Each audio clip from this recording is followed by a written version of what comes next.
Well, firefighters in Hardin County also on alert tonight for wildfires. They tell us dry conditions pose an extreme fire danger. KFDM's Trey Sanchez live in the newsroom with the words of warning. Trey? Kimberly Aaron, Silsbee Fire Chief Robin Jones says even a small spark can turn into a fast-moving brush fire under these conditions, and burning right now could get out of hand quickly. Silsbee Fire Chief Robin Jones says Wednesday's windy conditions are heating up concerns about potential wildfires. Fire crews are preparing their brush trucks and urging residents to be cautious, especially in wooded areas. Right now what we're having with the high winds, since we've had the freeze, we got a lot of dead vegetation on the ground right now, but the ground is still real wet.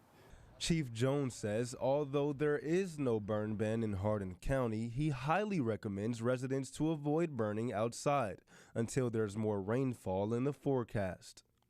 We're right on the edge of having to put a burn ban on, but we're really hoping that with talking with the community, getting the word out there, and they start really paying attention to these fires, especially the ones they have at home, that they don't get out of control.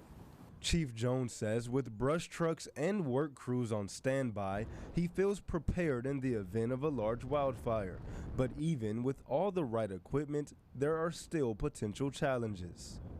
Hard to access, wet grounds, stuff such as that, getting through gates, fences.